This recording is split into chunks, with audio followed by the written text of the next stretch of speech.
اللہ تعالیٰ جب کسی بندے پہ مہربان ہوتا ہے تو کیا کرتا ہے؟ اللہ تعالیٰ جب کسی بندے سے محبت کرتا ہے تو کیا کرتا ہے؟ ایک دن حضرت سیدنا موسیٰ علیہ السلام کوہ طور پر جا رہے تھے۔ کوہ طور یہ وہ جگہ ہے جہاں حضرت موسیٰ علیہ السلام اللہ سے میٹھی میٹھی باتیں کیا کرتے تھے، اللہ سے ہم کلام ہوا کرتے تھے۔ ایک دن آپ اللہ سے ہم کلام ہونے کوہ طور کی طرف جا ہی رہے تھے، راستے میں سے ایک شخص ملا۔ اس شخص نے کہا، یا حضرت، اللہ سے 4 باتوں کے بارے میں پوچھنا ہے۔ نمبر 1، اللہ تعالیٰ سے پوچھنا کہ وہ جب اپنے بندے پہ مہربان ہوتا ہے تو کیا کرتا ہے، جب وہ اپنے بندے سے محبت کرتا ہے تو کیا کرتا ہے، اس کے محبت کرنے کی علامت کیا ہے، اور اللہ کے راضی اور ناراض ہونے کی علامت کیا ہے، اور ہمیں کیسے پتہ چلے گا کہ ہم نے یہ جو نیکی کی ہے ہماری یہ نیکی قبول ہوئی بھی ہے یا نہیں ہوئی۔ حضرت سیدنا موسیٰ علیہ السلام کوہ طور پر پہنچے، اللہ سے ہم کلام ہونے لگے، اللہ سے میٹھی میٹھی باتیں کرنے لگے۔ حضرت سیدنا موسیٰ علیہ السلام نے پوچھا، یا باری تعالیٰ، میں آ رہا تھا، راستے میں سے تیرا ایک بندہ ملا، وہ کچھ پوچھنا چاہتا تھا، وہ پوچھ رہا تھا کہ جب تو اپنے بندے پہ مہربان ہوتا ہے تو کیا کرتا ہے، بندے پہ مہربان ہونے کی تیری علامت کیا ہے؟ اللہ رب العالمین نے فرمایا، موسیٰ، جب میں اپنے بندے پہ مہربان ہوتا ہوں نا تو اسے بیٹی عطا کر دیتا ہوں۔ یا باری تعالیٰ، جب تو اپنے بندے پہ اور زیادہ مہربان ہوتا ہے تو کیا کرتا ہے؟ میرے اللہ نے فرمایا، میں دوسری بیٹی عطا کر دیتا ہوں، اس کے گھر رحمت بھیج دیتا ہوں۔ میں جس کے گھر بیٹی بھیجتا ہوں، جس کے گھر رحمت بھیجتا ہوں، اس کے گھر کو دن میں کئی بار رحمت کی نگاہ سے دیکھتا ہوں، کرم کی نگاہ سے دیکھتا ہوں۔ جس کے گھر بیٹی بھیجتا ہوں، پریشانیاں اس کے گھر نہیں جانے دیتا، مصیبتیں تنگیاں اس بندے کے گھر نہیں جانے دیتا، اس شخص کے لیے رزق کے تمام دروازے کھول دیتا ہوں، اس شخص کو کبھی پریشان نہیں کرتا، جس کی دہلیز پہ بیٹی بھیجتا ہوں، جس کے گھر رحمت بھیجتا ہوں۔ یا باری تعالیٰ، تیرا بندہ پوچھ رہا تھا، جب تو بندے سے محبت کرتا ہے تو کیا کرتا ہے، تیرے بندے سے محبت کرنے کی علامت کیا ہے؟ میرے اللہ نے فرمایا، جب میں اپنے بندے سے محبت کرتا ہوں نا تو اسے اپنی مخلوق کی خدمت میں لگا لیتا ہوں، وہ میری مخلوق کی خدمت کرتا چلا جاتا ہے۔ یا باری تعالیٰ، جب تو اور زیادہ محبت کرتا ہے تو کیا کرتا ہے؟ میرے اللہ نے فرمایا، جب میں اپنے بندے سے اور زیادہ محبت کرتا ہوں نا اسے 4 کاموں پہ لگا لیتا ہوں۔ نمبر 1، اسے نماز کا عادی بنا دیتا ہوں، وہ نماز پنجگانہ با جماعت ادا کرتا ہے۔ نمبر 2، میں اس کا دل موم کر دیتا ہوں، اس کا دل نرم کر دیتا ہوں، اس کا دل نرم ہو جاتا ہے۔ نمبر 3، اس کے اندر خوف ڈال دیتا ہوں، رحم ڈال دیتا ہوں، اس کو گناہوں سے دور کر دیتا ہوں، نیکیوں قریب کر دیتا ہوں۔ نمبر 4، والدین کی خدمت پہ لگا لیتا ہوں، وہ اپنی والدین کی خدمت پہ لگ جاتا ہے، بوڑھے ماں باپ کی خدمت میں لگ جاتا ہے۔ یہ عمل مجھے بہت زیادہ پسند ہے، بوڑھے ماں باپ کی خدمت کرنے والا یہ جو کام ہے مجھے بہت زیادہ پسند ہے، اور میرا پسندیدہ کام کرنے والا شخص بھی مجھے بہت زیادہ پسند ہے۔ یا باری تعالیٰ، تیرے ناراض ہونے کی علامت کیا ہے؟ میرے اللہ نے فرمایا، موسیٰ، جب میں کسی قوم سے ناراض ہوتا ہوں نا تو اس قوم کو نااہل حکمرانوں کے حوالے کر دیتا ہوں، نااہل حکمران کے حوالے کر دیتا ہوں، نااہل بادشاہ، بے وقوف بادشاہوں کے حوالے کر دیتا ہوں۔ وہ بادشاہ اپنا بیڑا بھی غرق کرتے ہیں، مخلوق کا بیڑا بھی غرق کرتے ہیں، اپنی قوم کا بیڑا بھی غرق کرتے ہیں۔ جس قوم پہ میں ناراض ہوتا ہوں نا، بے وقت بارشیں برساتا ہوں، بے وقت بارشوں کا برسنا، سیلابوں کا آنا فصلوں کو تباہ و برباد کر دیتا ہے، اور جس ملک میں فصلیں تباہ ہو جائیں وہاں قحط پڑ جاتا ہے۔ جب قحط پڑتا ہے تو پھر خوشیوں کے جنازے نکل جاتے ہیں، پریشانیاں عروج پر آ جاتے ہیں، تنگیاں عروج پر آ جاتی ہیں۔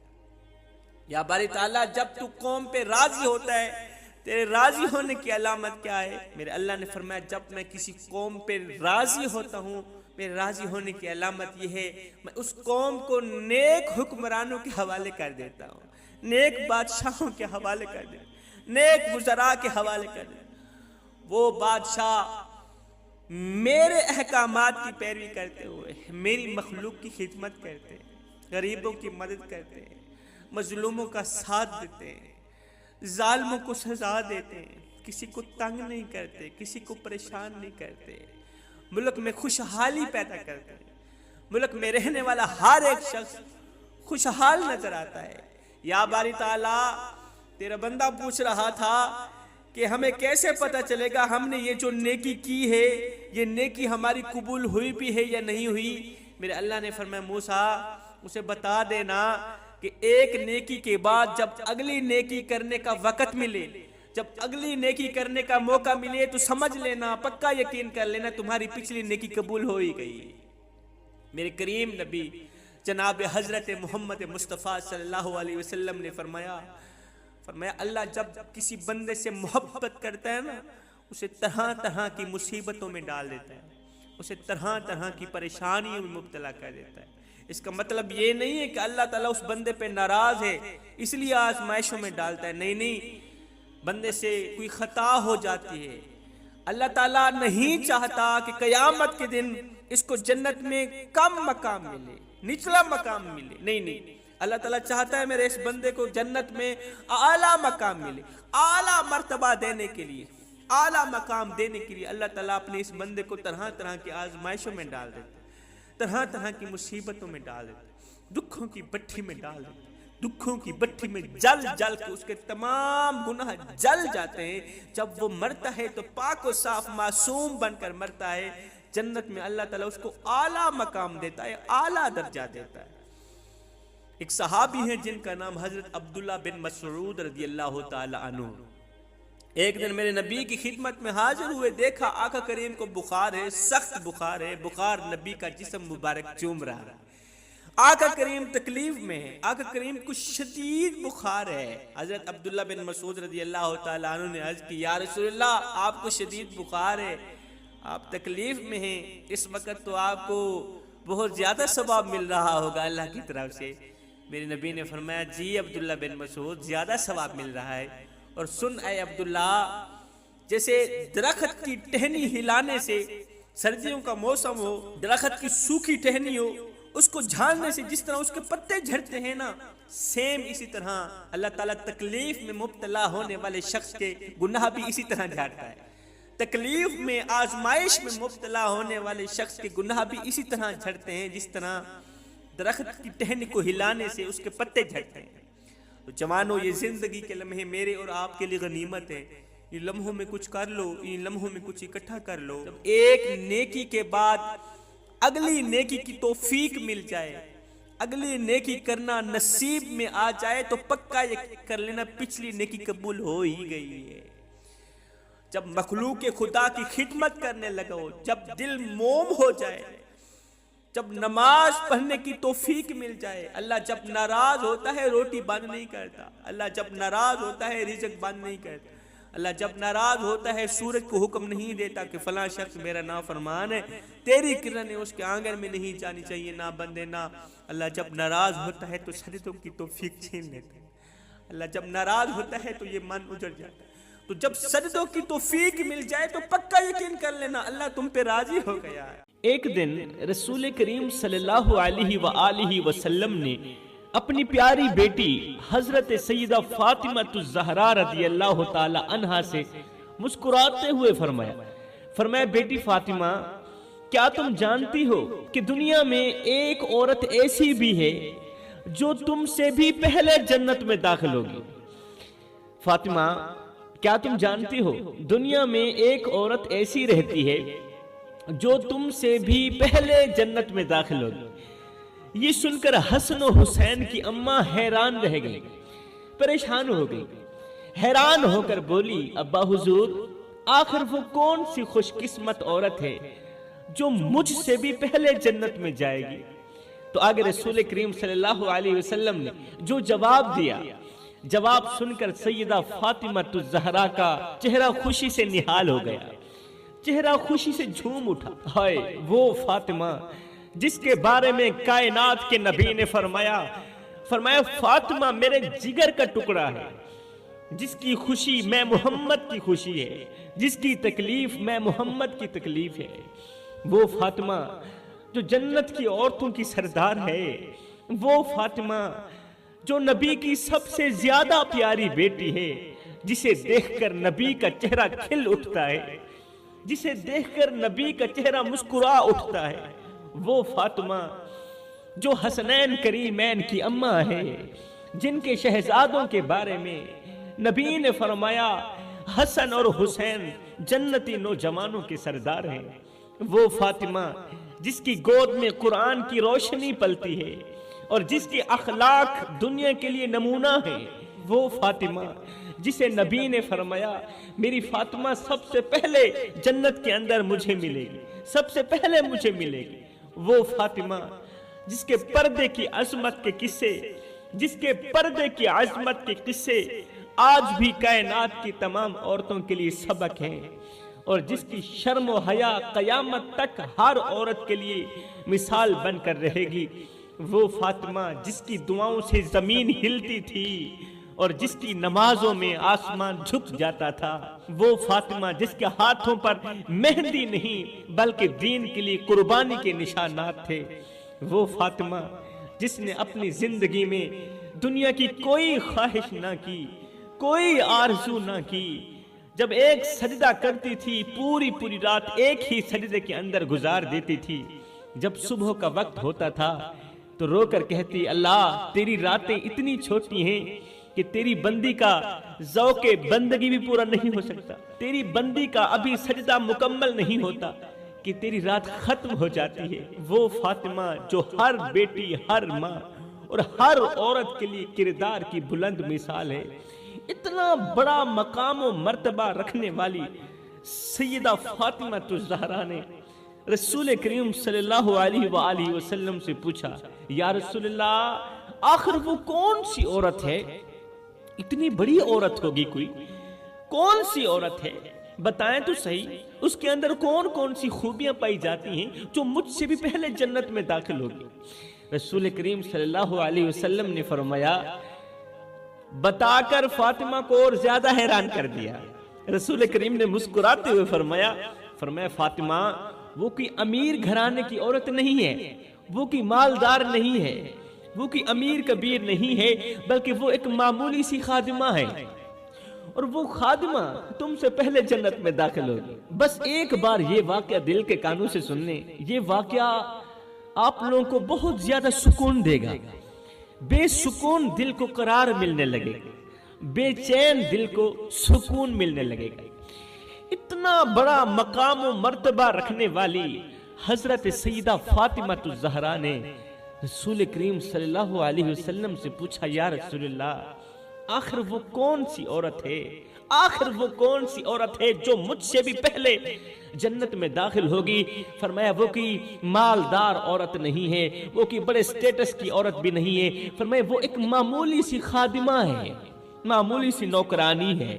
یہ سن کر سیدہ فاطمہ الزہرا کے چہرے پر پریشانی کے آثار نمودار ہوئے، شاید اس لیے کہ ایک خادمہ ہو کر مجھ سے پہلے جنت میں داخل ہوگی۔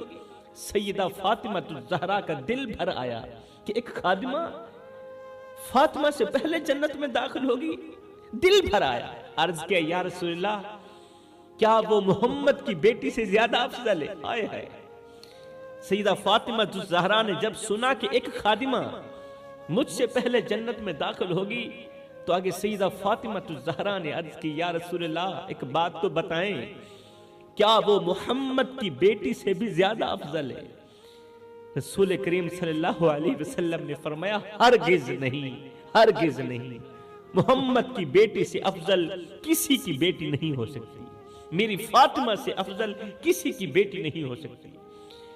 فرمایا اس عورت کے اندر 3 خوبیاں ایسی ہیں جن خوبیوں کی وجہ سے وہ آپ سے بھی پہلے جنت میں داخل ہوگی۔ سیدہ نے عرض کی یا رسول اللہ کیا وہ خوبیاں میرے اندر نہیں ہیں؟ رسول کریم صلی اللہ علیہ وسلم کی آنکھوں سے آنسو نکلے، آنکھیں چھم چھم برسنے لگی۔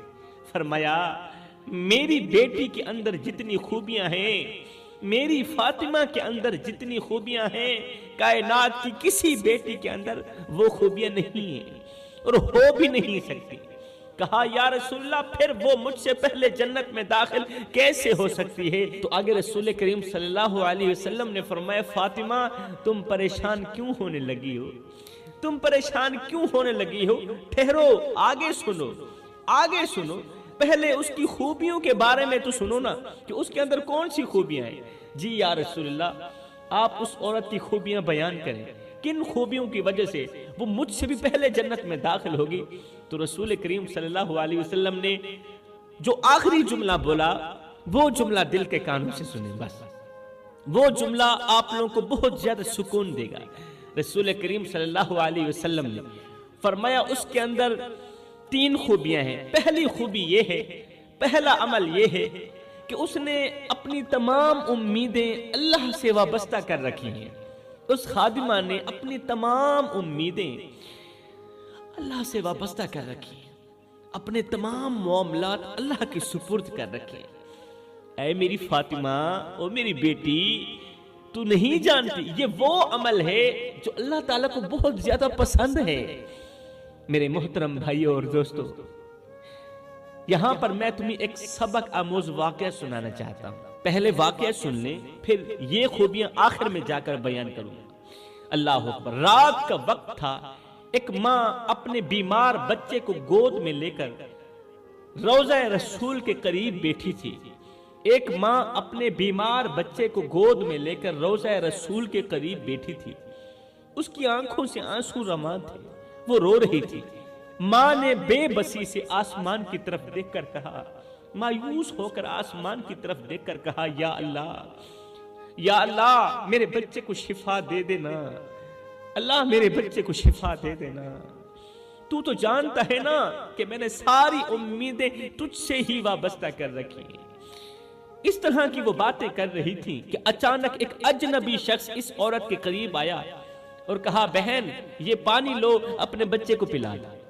اس نے پانی دیتے ہوئے کہا اجنبی شخص، بہن یہ پانی لو، اپنے بچے کو پلا دو۔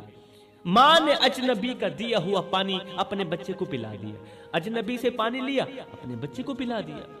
جیسے ہی بچے نے پانی پیا، جیسے ہی بچے نے پانی پیا تو ماں نے بچے کو حیرت سے دیکھا کہ وہ بیمار بچہ پانی پینے کے بعد اب مسکرا رہا تھا۔ پانی پینے کے بعد وہ بیمار بچہ مسکرانے لگا تھا، اس طرح کا مسکرا رہا تھا جیسے وہ مکمل صحت یاب ہو گیا ہو، اس کی بیماری جاتی رہی ہو۔ ماں نے اجنبی کو کہا بھائی آخر اس پانی کے اندر کون سی ایسی چیز تھی جس نے میرے بچے کو شفا دے دی، جس نے میرے بچے کو صحت دی؟ اجنبی نے کہا کہ یہ پانی خاص تو نہیں ہے، مگر تمہاری دعا نے ہی تمہارے بچے کو شفا بخشی۔ میرے پانی نے تیرے بچے کو شفا نہیں دی، بلکہ تمہاری دعا نے ہی تمہارے بچے کو شفا بخشی ہے۔ اب ماں نے شکر ادا کرتے ہوئے اجنبی سے پوچھا، اے اجنبی بھائی بتا تو صحیح تو کون ہے؟ اجنبی مسکرا کر بولا کہ میں ہوں تو گنہگار انسان، لیکن اس چوکھٹ پر زندگی میں پہلی مرتبہ حاضر ہوا ہوں، مگر یہاں آ کر سب سے پہلا سبق مجھے جو ملا ہے وہ یہ ہے کہ اللہ کبھی بھی کسی کی امید کو ٹوٹنے نہیں دیتا۔ سبحان اللہ۔ یہاں پر آ کر جو بھی مانگتا ہے، اس چوکھٹ پر آ کر جو بھی مانگتا ہے، اللہ کی چوکھٹ پر آ کر جو بھی مانگتا ہے نا، اللہ تعالیٰ اسے ضرور عطا کرتا ہے۔ پھر اللہ تعالیٰ پانی کے اندر خود بخود شفا ڈال دیتا ہے۔ میں نے تو تیری پیاس بجھانے کے لیے ایک نارمل سا تجھے پانی دیا تھا، ایک نارمل سا پانی، اس پانی کے ذریعے اللہ تعالیٰ نے تیرے بچے کو شفا دے دی ہے۔ یہاں پر زندگی میں پہلی مرتبہ آیا ہوں، میں بڑا گنہگار انسان ہوں، زندگی میں پہلی مرتبہ آیا ہوں، مگر یہاں آ کر سب سے پہلا سبق یہ ملا ہے کہ اللہ کبھی بھی کسی کی امید کو ٹوٹنے نہیں دیتا۔ اللہ کی رحمت ہر حال میں انسان کے ساتھ ہے، قسم ہے اللہ پاک کی، اللہ تعالیٰ کی رحمت ہر حال میں انسان کے ساتھ ہے، اور اس کی مدد وہاں سے آتی ہے جہاں انسان کی سوچ بھی نہیں ہوتی، جہاں انسان سوچ بھی نہیں سکتا۔ بس انسان کو اپنے معاملات، اپنی امیدیں اللہ سے وابستہ کرنی چاہیے۔ سیدہ فاطمہ الزہرا رضی اللہ تعالی عنہ نے عرض کی، یا رسول اللہ، اس خادمہ کے اندر اور کون سی خوبی ہے؟ پہلی خوبی تو یہ ہو گئی کہ وہ اپنے معاملات اللہ کے حضور پیش کرتی ہے، اس کی دوسری خوبی کون سی ہے؟ فرمایا لوگ اسے برا بھلا کہتے ہیں مگر وہ کسی کو دکھ نہیں دیتی، کسی کو بد دعا نہیں دیتی، اے ہائے کسی کو بد دعا نہیں دیتی، وہ اپنا یہ دکھڑا بھی اللہ کے حضور پیش کر دیتی ہے، کہتی ہے اللہ تو جان تیرے بندے جانے، لیکن تو مجھے جس حال میں رکھے میں اسی حال میں راضی ہوں، جے سونا میرے دکھ وچ راضی تے میں سکھ نو چلے ڈھاواں۔ یہاں پر میں تمہیں ایک اور چھوٹا سا واقعہ سناؤں گا، ایک چھوٹا سا واقعہ یاد آ گیا، یہ واقعہ بھی آپ لوگوں کی زندگی بدلنے کا ذریعہ بنے گا۔ جوانوں ہوا کچھ یوں، رات کا گہرا سناٹا تھا اور ایک بستی کے درمیان اچانک چیخ کی آواز سنائی دی، چیخ و پکار کی آواز سنائی دی۔ لوگ اپنے گھروں سے باہر نکلے، دیکھیں تو صحیح آخر کون چیخ رہا ہے۔ گھروں سے باہر نکلے، دیکھا کہ گاؤں کی ایک مسجد کے اندر سے آواز نکل رہی۔ گاؤں والے حیرت میں مبتلا ہو کر مسجد کی طرف دوڑنے لگے، حیران رہ گئے کہ رات کا دوسرا پہر ہے، رات کی تاریکی ہے اور مسجد کے اندر سے اچانک رونے کی آواز کیوں آنے لگی۔ گاؤں والے حیرت میں مبتلا ہو کر مسجد کی طرف دوڑنے لگے، مگر جیسے ہی قریب پہنچے، جیسے ہی مسجد کے قریب پہنچے تو ان کے قدم خود بخود رک گئے۔ سب لوگوں کے قدم رک گئے، انہوں نے دیکھا کہ مسجد کے دروازے پر ایک بوڑھا شخص بیٹھا رو رہا ہے، چیخ رہا ہے، اور اس بوڑھے کے ہاتھ میں ایک خون آلودہ چاقو بھی ہے۔ بوڑھا رو رہا ہے، اس کے ہاتھ میں ایک چاقو ہے اور خون لگا ہوا ہے چاقو کے اوپر۔ بستی کے لوگ ڈر اور تجسس میں ہی تھے، ڈر میں ہی تھے، خوف میں ہی تھے کہ بوڑھے نے اچانک یہ کہنا شروع کر دیا، لوگو تم مجھے نہیں جانتے، میں وہی گنہگار ہوں جس نے 20 سال پہلے اپنے ہی گاؤں کے امام کو قتل کیا تھا۔ میں وہی گنہگار ہوں جس نے 20 سال پہلے اپنے ہی گاؤں کے امام کو قتل کیا تھا۔ وہ امام اسی مسجد کے اندر اذانیں دیتا تھا، نماز پڑھاتا تھا۔ میں نے اسی چاقو کے ساتھ اسے قتل کیا تھا۔ یہ سن کر لوگ حیران رہ گئے۔ حیران کن بات تھی کہ 20 سال پہلے اس نے قتل کیا تھا، آج آ کر وہ اقرار کر رہا ہے اور اس نے وہ چاقو بھی اٹھایا ہوا ہے۔ یہ سن کر لوگ حیران رہ گئے، کیونکہ وہ امام نہایت ہی نیک اور گاؤں کے سب سے معزز شخص۔ اب بوڑھے نے روتے ہوئے کہا، لوگو مجھے لگا تھا کہ دنیا مجھے معاف کر دے گی، مگر آج تک میرا ضمیر مجھے چین سے نہیں سونے دیتا، میں چین سے نہیں سویا، جب سے اپنے امام کو قتل کیا ہے میں چین سے نہیں سویا۔ اللہ اکبر، میرا ضمیر مجھے چین سے نہیں سونے دیتا۔ میں نے سوچا تھا کہ میں اس واقعے کو بھول جاؤں گا، اس قتل کو بھول جاؤں گا، اس گناہ کو بھول جاؤں گا، مگر عرصہ گزر گیا۔ میں نے بھلانے کی بہت زیادہ کوشش کی، اس منظر کو بھلانے کی بہت زیادہ کوشش کی، لیکن مجھے وہ لمحہ نہیں بھولا جب میں ایک امام صاحب کی جان لے رہا تھا۔ 20 سال کا عرصہ گزر گیا، آج میں اللہ سے معافی مانگنے اور سب لوگوں کے سامنے اپنے گناہوں کا اعتراف کرنے آیا ہوں۔ دعا کرو اللہ مجھے معاف کر دے، اور یہ کہنے آیا ہوں کہ میرے پاس جتنی بھی پراپرٹی ہے، میرے پاس جتنی بھی دولت ہے، وہ سب امام صاحب کے بچوں میں ہی بانٹ دو، وہ سب امام کے بچوں میں بانٹ دو، بس اللہ مجھے معاف کر دے، میں گناہ کا اعتراف کرنے آیا ہوں۔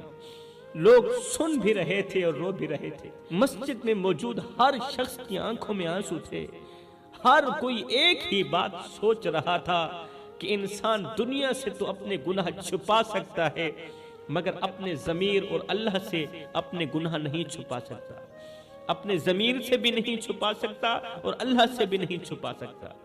سچی توبہ اور گناہوں کا اعتراف اللہ کی نظر میں سب سے بڑی نیکی ہے۔ اللہ کے سامنے گناہ کا اعتراف کرنا، اللہ میں نے گناہ کیا ہے اور مجھے معاف کر دے، یہ سب سے بڑی نیکی ہے۔ زندگی کی سب سے بڑی حقیقت یہ ہے کہ موت سے پہلے اپنے گناہوں کا حساب کر لو، ورنہ وقت ختم ہونے پر صرف پچھتاوا رہ جائے گا۔ یاد رہے اللہ تعالیٰ حقوق اللہ تو معاف کر سکتا ہے، مگر حقوق العباد معاف نہیں کرے گا۔ حقوق العباد کا مسئلہ بڑا ہی نازک مسئلہ ہے، لیکن گناہوں کے بعد جو انسان اللہ کی چوکھٹ پر جھک جاتا ہے وہی دنیا و آخرت میں سرخرو ہو جاتا ہے۔ رسول کریم صلی اللہ علیہ وسلم نے فرمایا اس خادمہ کے اندر تیسری خوبی یہ ہے کہ وہ سوکھی روٹی کھا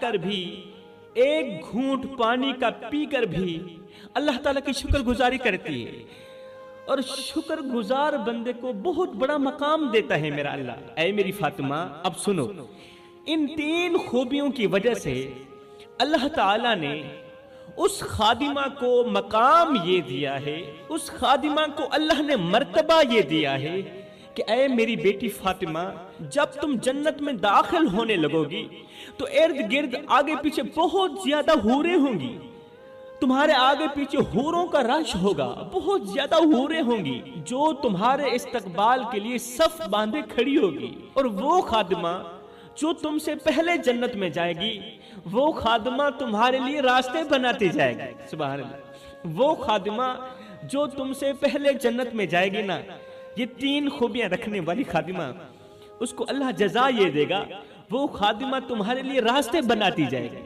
راستے بناتے بناتے یہاں تک کہ وہ آپ سے بھی پہلے جنت کے اندر اپنا قدم رکھے گی، راستہ بناتے بناتے۔ سبحان اللہ، ان 3 خوبیوں کی وجہ سے اللہ تعالیٰ اسے مقام و مرتبہ یہ دے گا کہ وہ آپ سے بھی پہلے جنت میں داخل ہوگی، وہ اسی معاملے میں سب سے پہلے جنت میں داخل ہوگی، لیکن میری بیٹی کا مقام سب سے بلند ہوگا، اور یہ مقام اللہ کی طرف سے تمہارے لیے اعزاز ہے۔